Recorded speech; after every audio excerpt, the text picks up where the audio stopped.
राम राम मंडळी, जय कानादेश भवसवान. आज्ञा स्पर्धात्मक युगमा जर टिकणं असेल तर व्यवसाय करायलाच पाहिजे. कुठला असेल ना व्यवसाय करायला पाहिजे, कारण की नुसतं शेतीवर राहायचं काही खरं राहायला नाही शे.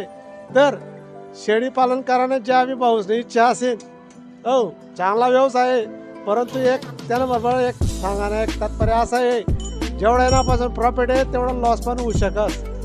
उदाहरणार्थ असं सांगायला तात्पर्य एकच आहे. आता व्हिडिओ म्हणजे दिकरी नाही बकरी आहे, बकरीने आपल्या 3 पिल्ला देणार, पण एक पिल्ला आहे पोटमध्ये मरेल निघणं. त्यामुळे त्या पिल्लामुळे तिला पॉयझन होईल पोटमा आणि भरपूर असा प्रयत्न करीत आणि बकरीला आपण वाचाडू नाही शकलो आपण. म्हणजे बरेच काही असे माहिती ठेवतस आणि सर्व काही मेडिसिन आपलं अवेलेबल राहत, भरपूर प्रयत्न करत पण नाही वाचते बिचारे.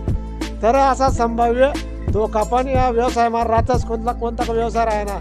तर या गोष्टीला पण सामोरं जावं ज्यांना मग क्षमता आहे त्याने 100% शेळीपालन हा व्यवसाय करा ना.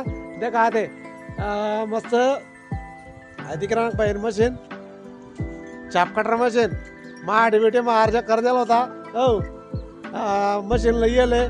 आता आनंदाने काही दिवस पहिले फोटो वगैरे आपण सर्व काही जायला तर असं चाप कटर मशीन जर आहे ना घरा लागवड करी ठेवा आणि आपला वावर मग असं कापीला ना चाप कटरने कुठली तरी का माझ्या गावाची बड्या.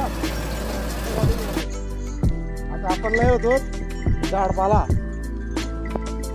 देव्याने यायला आलेला होता, असं डायरेक्ट टाकतो हाताने बाकीना खाली घाण करतात. तर कुठली चाप कटर करेल कारणमुळे आपला चारा पुरेपूर त्याचा पोटमध्ये जाई राहणार आणि आपली मेहनत कमी होई राहिली. तर ज्याने मी इच्छा असेल तर बिंदास करायला काही हरकत नाही.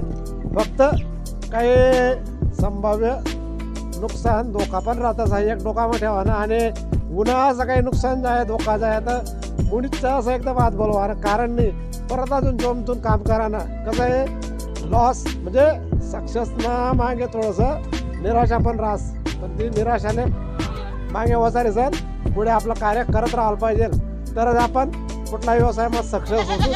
आहे जे त्या आपल्या व्हिडिओ माध्यमातून सांगायला तात्पर्य होतं. तर भेटत मग तोपर्यंत जय कानादेश. आणि अजून पण आपलं पेजने जर फॉलो करेल नसणार तर पेजला नक्की फॉलो करून ठेवा.